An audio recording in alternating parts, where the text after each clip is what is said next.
As 1965 began, the Cold War between the Soviet Union and the United States was at its height, and space had become the perfect theater of competition in order to help set the perceptions around the world about which superpower was technologically stronger and which philosophy would prevail.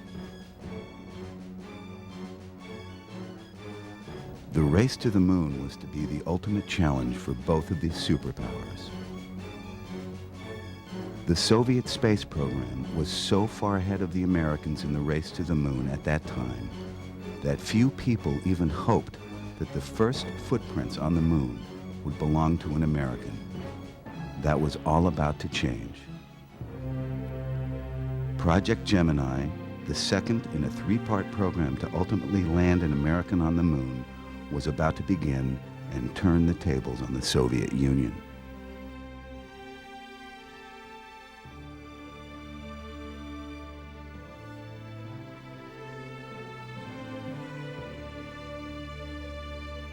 President Kennedy's bold challenge to land a man on the moon and safely return him to Earth accelerated the race to an unprecedented level. If the Americans were to capture the clear lead in space, a staggering amount of work would have to be accomplished in a very short time. Unfortunately, technology was lagging far behind vision. Equipment, systems, and procedures still had to be invented, developed, and finally tested in space by real astronauts in real time. As Project Gemini was about to begin in early 1965, the American Space Agency, NASA, had only completed Project Mercury, which involved only 2 15-minute suborbital flights and 4 solo flights in Earth orbit totaling less than 54 hours. The Russians, on the other hand, had by then performed rendezvous missions between 2 capsules, launched a 2-man and a 3-man crew, conducted a successful spacewalk, sent up the first female cosmonaut, and set the duration record in space of almost 5 days. By all accounts, the Russians were the clear favorites in the race to the moon.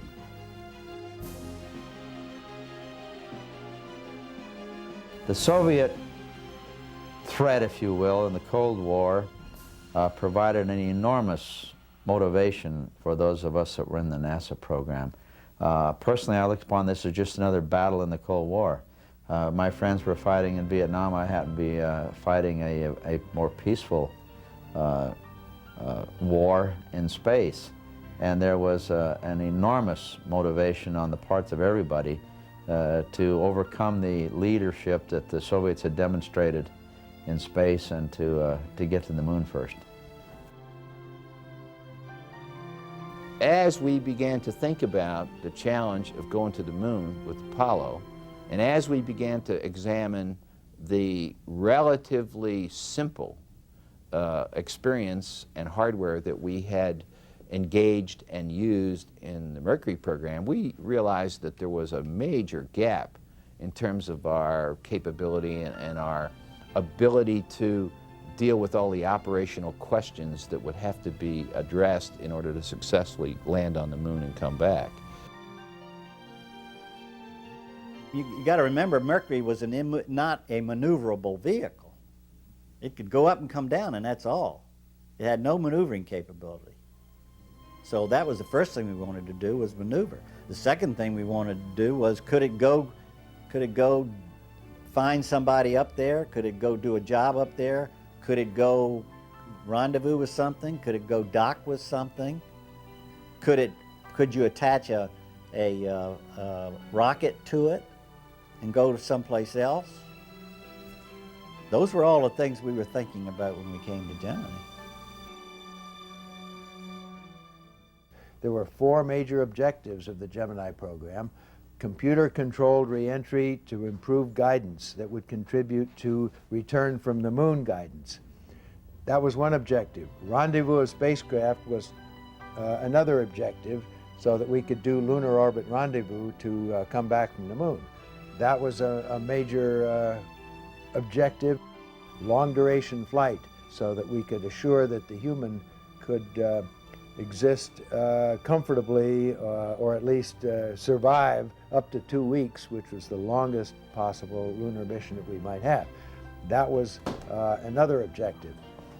The final objective of the Gemini program, number 4, was spacewalking, or EVA. So we could convince ourselves that we could build the spacesuits and the human could operate independent of the spacecraft on the lunar surface. So all those 4 objectives really bridged the gap between Mercury and Apollo.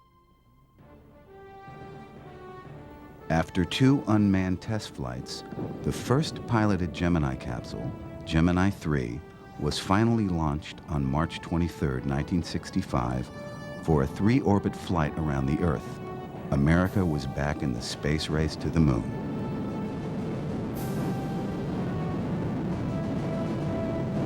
Gus Grissom and I were on Gemini 3, the first flight of the Gemini. It was to prove that we could do maneuvers in space, manual maneuvers in space, with a translation controller, which you didn't have the capability of doing that, and do all the things you had to do to make those orbital maneuvers so you could rendezvous, and also to prove out lifting and re-entry, and we proved it out. Back in Gemini, we didn't have onboard television, and we actually did not have full-time communications with the vehicle. We had little tracking stations, and if you've ever seen a map of the world that we used, it was defined by little circles, you know, around Hawaii and Guam, and a couple of places in Australia, Mexico, a couple of places in the US, out in the Atlantic. And our whole life, in terms of communicating with the crew, keeping track of what was going on, solving problems, and continuing to meet mission objectives, was constrained to living with these little 5 minutes worth of communication blocks. We had the usual problems. Gus worked more than 12 different tests of the flight control system and checked it out very well, and we were having some problems with the way the gyro compassing system aligned the platform at night, and horizon sensors in it. But they were the normal kind of problems you have. The real serious problem that we had was that we found out we had a 30% reduction in the lift-to-drag ratio, which is why we landed 60 miles short of the target. We would have landed, doing the entry, we would have landed 190 miles short, but Gus made up all but 130 miles of it, so it's great. With any new technology, there are bound to be surprises. Not only were the re-entry calculations incorrect, but tests were never really conducted to determine the effect on the crew once the parachutes came out. The parachutes opened and it pitched Gus and I both forward into the windscreen, into the face panels. We were very close anyway, so it pitched us both forward, and Gus actually cracked his visor, and I hit pretty hard too, and I guess we overcame that by having our seat belts really cinched down good in the later flights. It still pitched everybody forward, but they're ready for it. Preparing for the moon also meant testing human endurance outside the spacecraft. This would include performing an extravehicular activity known as an EVA, as well as testing the integrity of the spacesuit.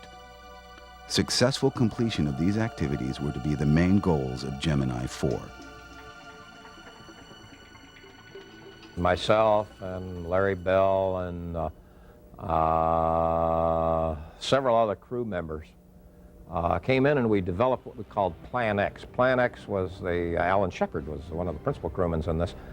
Plan X, which was a plan for the first United States EVA, and we were going to do it on the Gemini 4 mission. We'd do this hush-hush after hours. Everybody would leave work, and we'd go into the altitude chamber, and we'd sit down and plot and plan and study. And we sent a series of sealed instructions out. There was a very small group that knew we were going to try to conduct an EVA. We had to get agreement from the White House.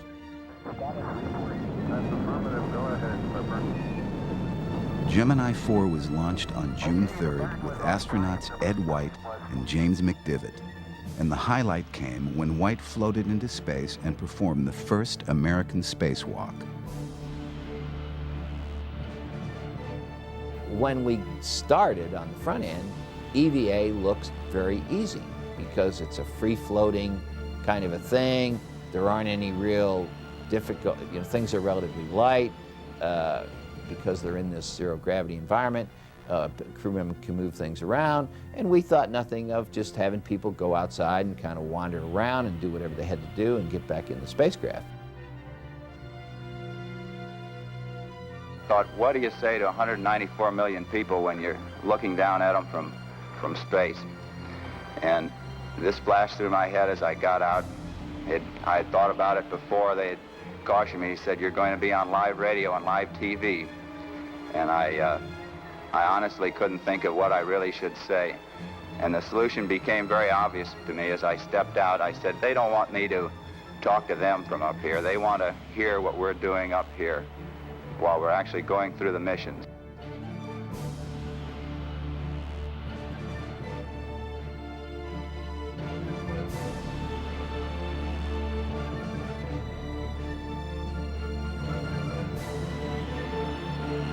No one really talked about that much, publicly at least. But Ed White had a nightmare trying to fit himself back in that seat. And this of course, was made easier as time went on by techniques to tighten the straps and get back into position. And then, even then, it was almost impossible to get in the right position for re-entry until you started feeling some gravity. Then you could sort of squiggle in and get your harness tight again. White's short stroll lasted only 22 minutes, but it proved that an astronaut could survive and potentially perform useful tasks in space. The entire mission lasted over 4 days and finally closed the gap with the Russians. However, it still remained to be proven whether humans could function for a length of time commensurate with the planned duration of future moon missions. Newly invented onboard computers and fuel cells had yet to be tested. These were the goals of Gemini 5, with astronauts Gordon Cooper and Pete Conrad. Gemini 5 had the first all-up computer. It had the first fuel cell. It had the first rendezvous radar. It had a number of systems that were brand new that had to be developed, had to be tested and developed. And of course, it was the first one to go for long duration to test out all of this hardware. Not only would it work now, but would it work 8 days later.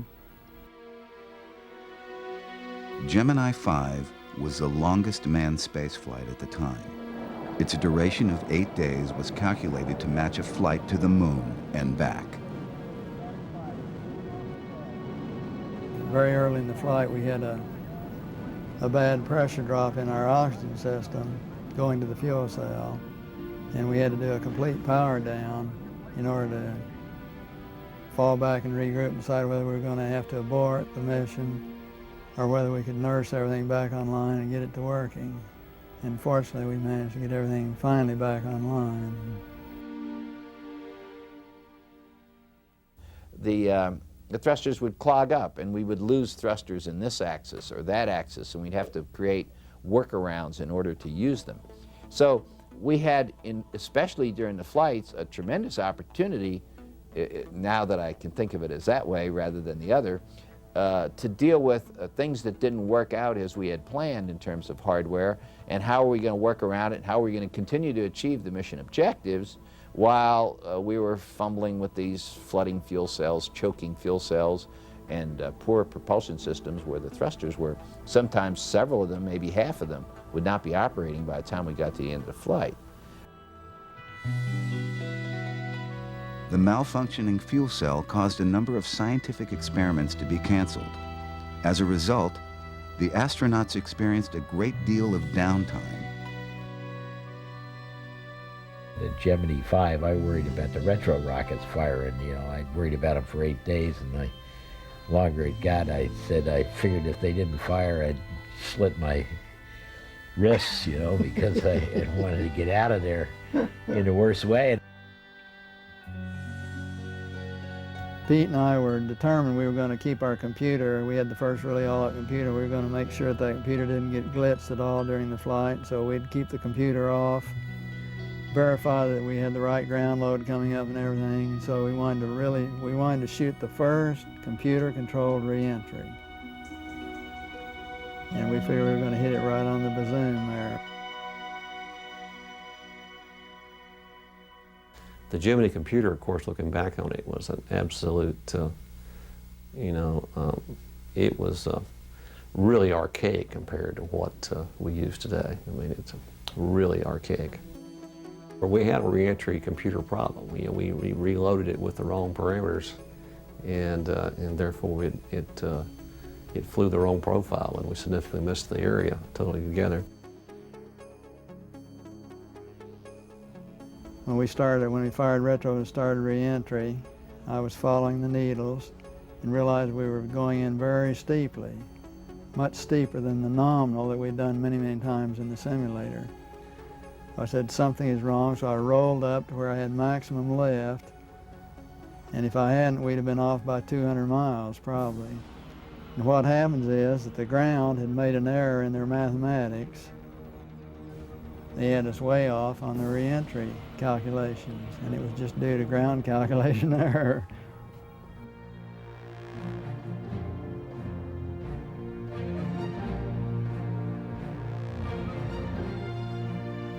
The mission was successful in that for the first time, the Americans had finally surpassed the Soviets in a manned space activity, extending the human endurance record to 8 days. It was the mission of the Gemini 6 crew, Wally Schirra and Tom Stafford, to rendezvous and dock with a target vehicle in orbit. The target was called Agena, which was put on top of an Atlas booster rocket. To land a crew on the moon and return them safely to Earth, the Apollo program called for multiple docking events. Spacecraft traveling at speeds of up to 25,000 miles per hour would be required to link up with precise accuracy.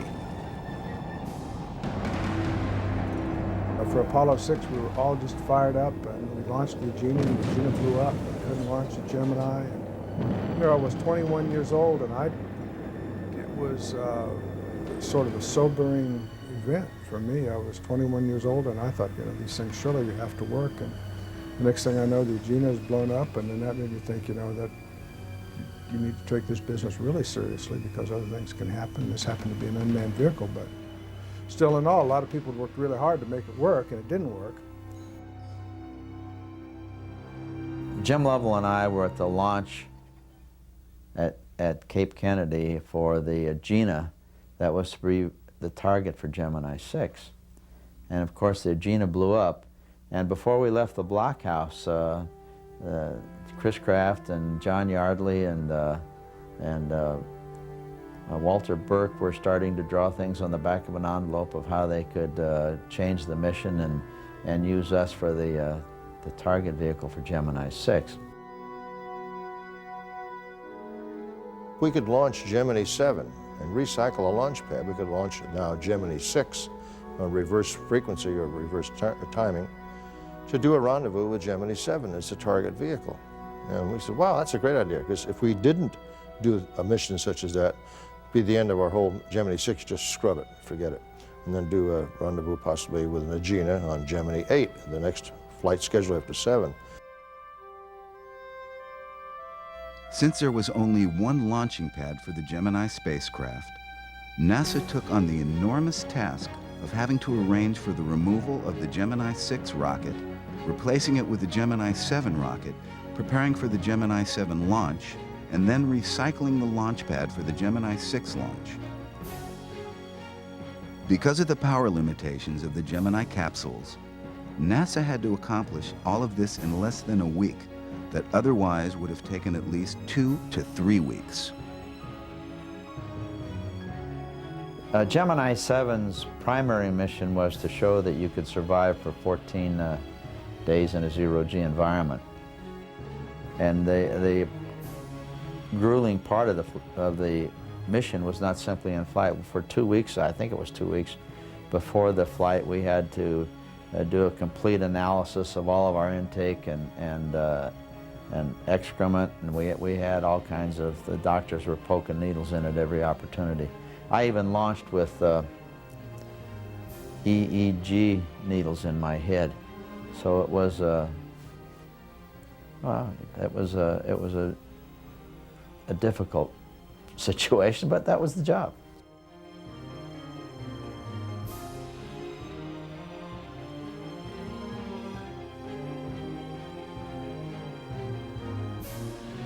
One of the things that we got from Gemini 5 was that flying in the spacesuits, the heavier spacesuits, was very debilitating. So we were able to convince NASA, and it wasn't hard, that we should have a lightweight pressure suit, which was developed in a very short period of time, and that was very convenient because we could get out of it, and we did. The lightweight suits we had were almost like inner tubes, so when they inflated, you were like this, and you couldn't move at all, but they would have sufficed for an emergency reentry, and that's all they were for.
Through a countdown, all set to go and right on schedule, everything perfectly timed.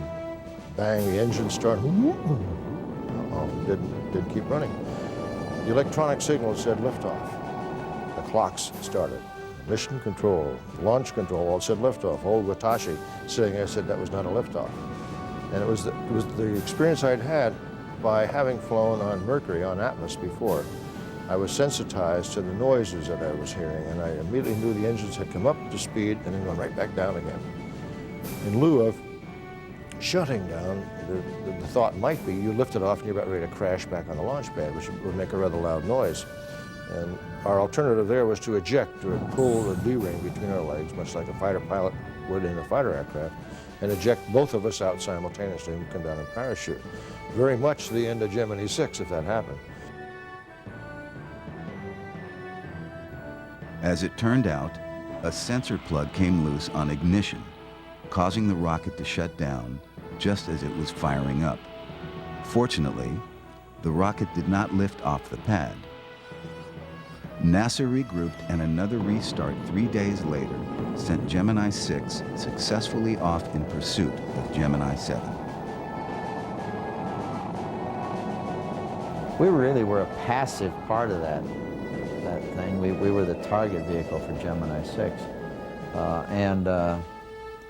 From our standpoint, it was very, very welcome because it was pretty boring. We were low on fuel, and it gave us an exciting part of the mission.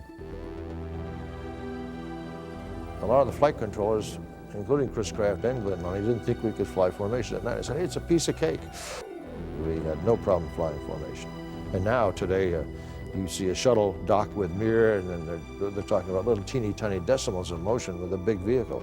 But we perfected a control system that could do that, and that's essentially what Gemini did. We learned how to use little teeny tiny bursts of power instead of monstrous little tiny micro bursts, I guess we would call them, so that you could maneuver the vehicle. And that's what made the beginning of what is today a very common routine. We flew within 6 inches, 12 inches of one another. Really, the control mode of the Gemini was wonderful. And of course, there's no atmospheric there's no wind or gusts or thermals. It really is quite much easier than formation flying with airplanes. We, in Gemini 6, were the last of the battery-powered Gemini spacecraft. And we then were essentially committed to about a 26-hour mission maximum on Gemini 6 with the batteries. And it's also why the fuel cell was proven out with Gemini 7, because they were up there for 2 weeks. There's no way a battery-powered spacecraft would last that long. And then it was a hell to pay to try to get Warman and Lovell to stay up there after those guys left. I had to tell them a bedtime story every night for the next couple of nights because the fuel cells were going to pot fast. This is where Gemini should get more credit, having gone through the agony of making the fuel cell work in space. It had all kinds of anomalies. There have temperature changes, there were some leaks, some of the systems wouldn't come on the line, they wouldn't pressurize. And it took a lot of crew work to do that. So if we hadn't developed the fuel cell, we could not have done the lunar mission. No way. And about the 10th or 11th day, the old Gemini spacecraft began to get tired. We started losing thrusters. Our fuel cells were acting up. I wasn't certain at all that we could go the 14 days because of mechanical reasons, but the people on the ground did a wonderful job, and I had so much confidence in them when they said we could make it. Well, that was it.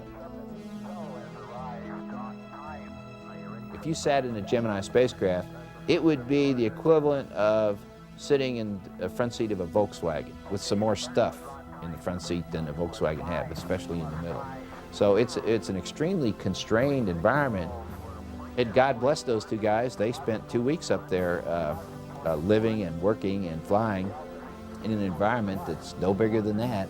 And they had to do everything that a human being has to do. They had to eat and clean themselves up and take care of their other bodily functions in this really confined space. Jim and I had decided on the Gemini 7 program that we would try to keep one person awake at all times. The ground wanted that also because we didn't have continuous coverage from the ground of radar tracking. So if something went wrong between radar stations, you wanted someone alert to detect it. That turned out to be an impossible task. It's very difficult for one person to sleep when your elbow's touching the next person who's working. And so, to be candid with you, I don't think either one of us slept worth a nickel for 2 weeks. I know I didn't.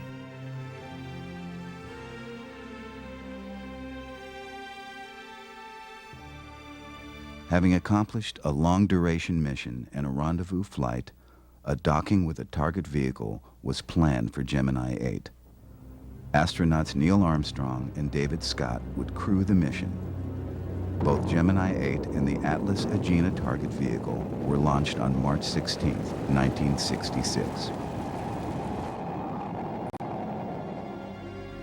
After Armstrong and Scott successfully docked with the target vehicle, a malfunctioning thruster caused the two spacecraft to spin out of control. Armstrong skillfully undocked the two vehicles without damage, although his spacecraft continued to spin to the point where both men nearly lost consciousness. Without immediate action, the spacecraft would continue to spin out of control and off into outer space.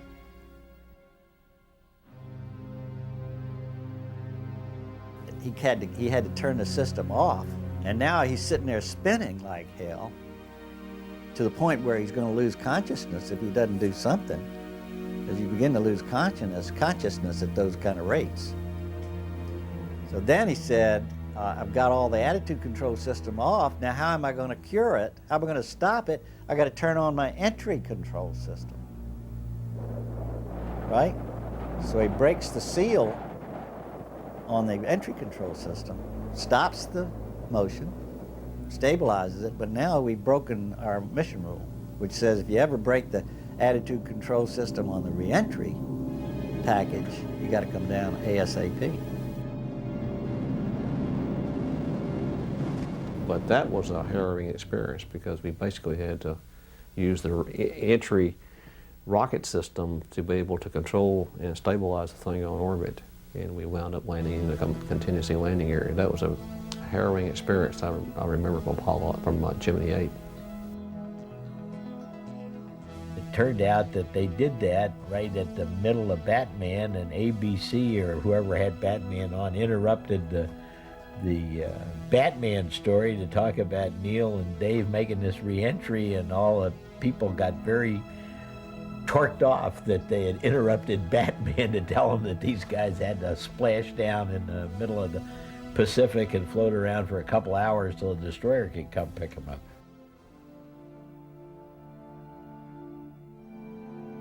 The next mission, Gemini 9, was racked with misfortune and tragedy from the beginning. The prime crew of Elliott C. and Charles Bassett were killed in an airplane crash at St. Louis on February 28, 1966, just 2 months before launch. This marked the first time in NASA history that a crew had to be replaced. As a result, backup crewman Tom Stafford and Eugene Cernan entered the Gemini 9 spacecraft on the morning of May 17, 1966, only to climb out when the target Agena vehicle exploded on launch. NASA had prepared a secondary target vehicle in anticipation of such a scenario, but this vehicle ultimately failed to shed its payload shrouds covering the docking collar and thus prevented any docking. Although nothing went according to plan during this Gemini mission, hope still hung on a highly anticipated EVA. NASA was confident of its pending success, especially after the perfectly executed EVA performed by Ed White during the Gemini 4 mission. But the fact is, we thought EVA was a piece of cake. And then we went out on Gemini 9 with Gene Cernan, tried another EVA. This one here was more aggressive. We had a manned maneuvering unit in the back end of the adapter area. And we asked Gene to take and deploy the arms, and he was going to fly to separate this manned maneuvering unit from the Gemini spacecraft. And this was only the second EVA we'd ever done, and he had difficulty. We learned about space welding. The pieces wouldn't move, and he did a lot of work. We didn't know anything about restraints at that time. He started to perspire heavily. His faceplate fogged over because we hadn't invented anti-fog compounds at that time until finally, almost blinded, they had to come back into the spacecraft. So it again was kind of a spooky experience, and as a matter of fact, later we found out that Gene even ripped part of his suit on an antenna back there that he had inadvertently broken, because he was not able to see very well. So again, we learned, and by the way, felt that we were being smiled on and watched over by someone smarter than us, because any of the things that we had run into could have turned out much worse than they did. Public concern and congressional support showed increasing signs of waning with the difficulties and failures encountered throughout the Gemini program. Safety issues, thought to be brought on by the rapid pace of the program, were becoming increasingly hard for NASA to justify. The future of the space race and the entire NASA organization presently rested with the Gemini 10. Crewmates John Young and Michael Collins now held the very fate of the moon race in their hands. We're supposed to rendezvous with this one Agena and use a propulsion system on the Agena to go up and do an extravehicular activity to the next Agena that we rendezvoused with and retrieve a meteorite package that had been up there for many months. That was a very exciting mission because, you know, we set a high altitude record, it went a long ways with a spacecraft that was not all that robust. So it was an exciting mission. We all had our fingers crossed about doing that kind of thing for the first time in a way that we knew the subsystems had to work, propulsion systems had to work just exactly to be able to come back. We all had our fingers crossed on that particular mission. So the thing I remember about that is not only the The exciting aspect of setting that altitude record, but the thing I remember from that was the photographs and to hear them describe what the Earth looked like. Anything we took a picture of on the ground in Mercury, Gemini, in the early Apollo days, we could not release any of those photographs until the DOD had looked at them. And they withdrew. They took out all the pictures of anything that we took a picture of that they didn't want us to show. They did not want to show the capability that you had from space of looking at the enemy. The only negative aspect of this entire mission was when the EVA of Michael Collins was cut short because of an unexplained contamination in the air supply system that caused the eyes of both Collins and Young to water. Almost nothing could be accomplished in the EVA by Collins, even though the mission as a whole proved to be a resounding success. It worked out okay. It worked out very well. It was a good mission. And matter of fact, up till that time, the Gemini program was in a heap of trouble. Everything we'd done hadn't worked out too well, and we were getting a lot of negative reviews from everybody, and Gemini 10 sort of turned it around, I think.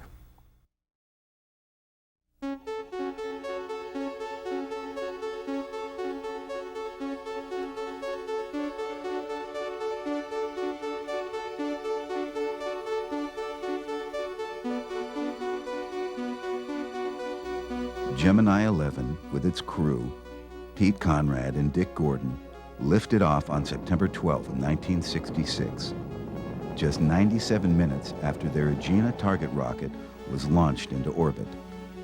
Conrad successfully maneuvered the spacecraft into a first orbit rendezvous over the Hawaiian Islands, just 84 minutes after leaving the pad.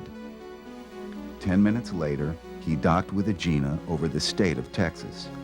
Once again, NASA attempted an aggressive spacewalk schedule, this time with rookie astronaut Dick Gordon.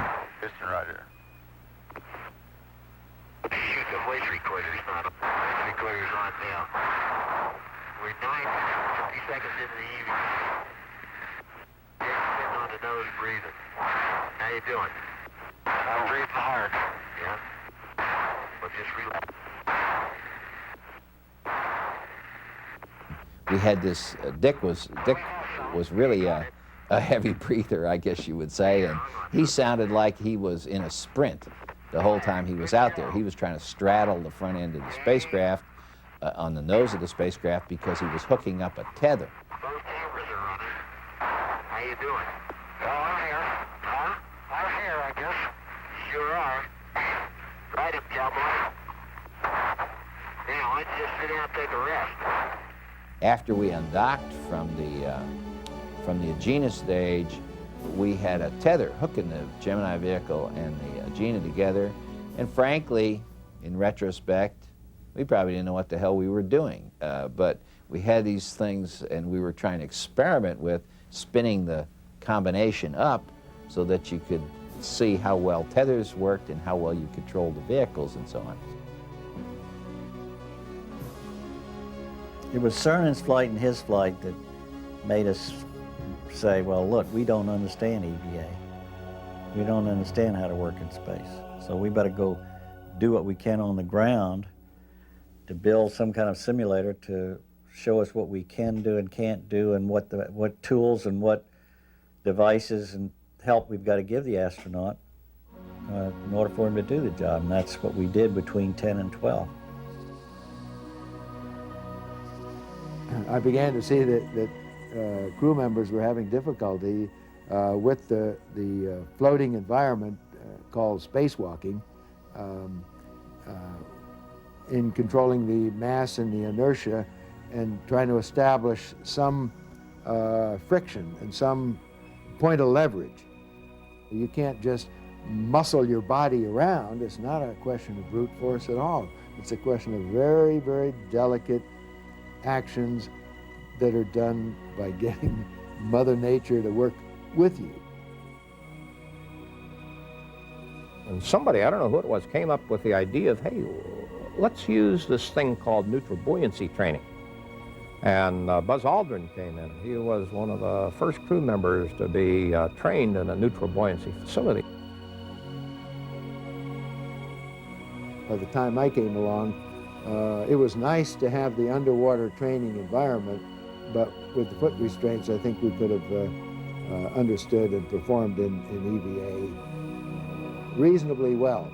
It's just that the underwater environment that was offered to me to be the first person to train underwater just came along sort of by coincidence with my experience having been a scuba diver. I was very open and welcomed this training method. During the EVA on later Apollo missions, astronauts would walk the lunar surface, conduct experiments, and experience the moon's environment. Up to this point, however, the EVA had not yet been perfected, as evidenced by the numerous problems encountered on Gemini 9, 10, and 11. Gemini 12 was now NASA's last chance. Should they fail or experience difficulties akin to the earlier missions, the whole of the plans for Apollo would be affected.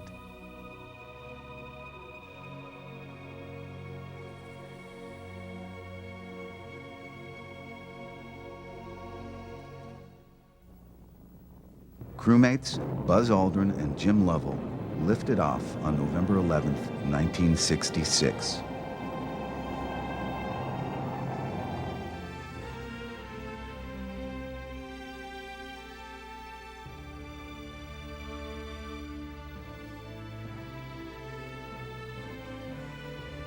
By the end of the program, and was probably the first flight where we didn't have the fogging problem and the overloading of the air conditioning system that they carried on their chest, cooling system.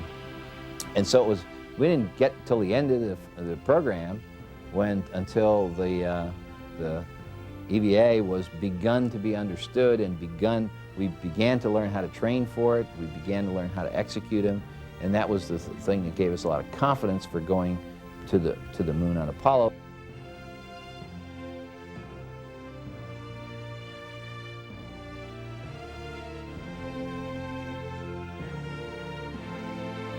Buzz Aldrin came through with flying colors. A record 5 hours and 38 minutes of EVA was accomplished to Gemini 12's credit. The flight of Gemini 12 ended on Tuesday, November 15, 1966, and with it, so ended Project Gemini.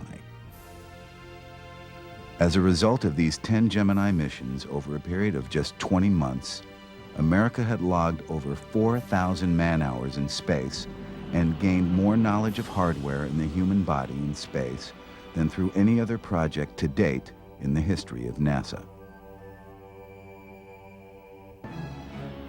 By comparison, the Russians totaled only 500 hours in space and did not even report a single launch throughout the entire time of Project Gemini.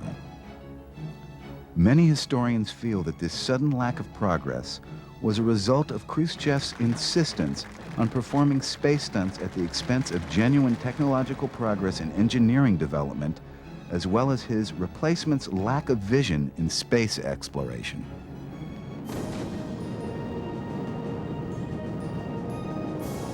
The success we had in Apollo was a direct result of the experience base and the confidence that we developed during the Gemini program.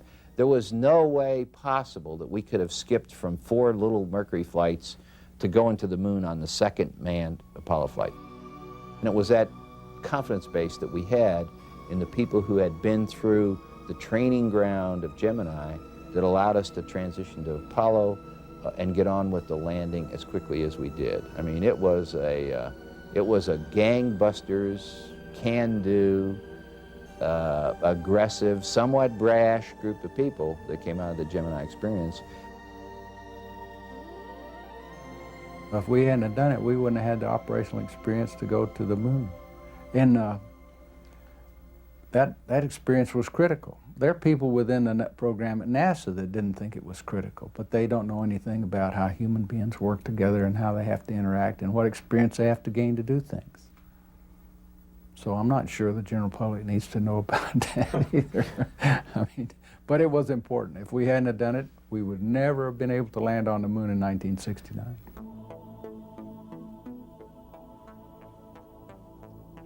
Although Gemini missions never flew to the moon, those 10 flights provided NASA with the technical knowledge and expertise necessary to eventually send astronauts successfully to the lunar surface and back. Gemini had built the bridge to the moon, and in just a year and a half, the table had completely turned on the Soviets. Project Gemini provided a sense of security to Americans and fledgling democracies around the world, as NASA effectively catapulted the United States ahead of the Soviet Union in the race to the moon.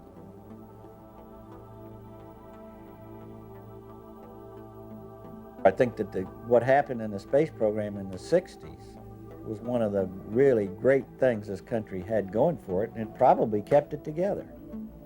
It was the one thing that the country could show its pride in.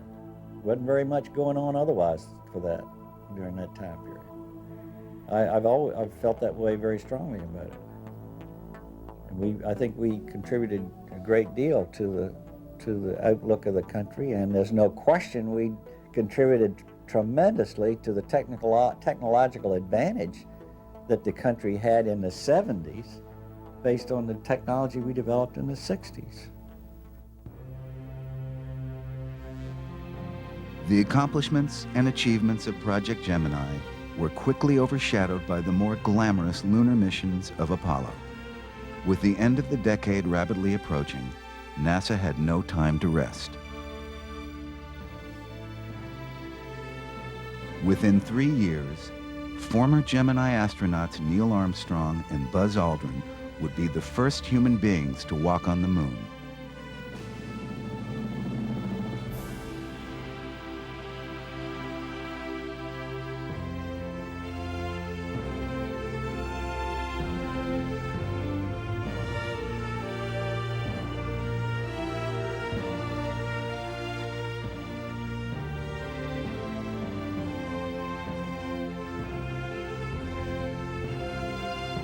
Without Project Gemini, the flag that was first planted on the moon would most certainly have belonged to the Soviet Union.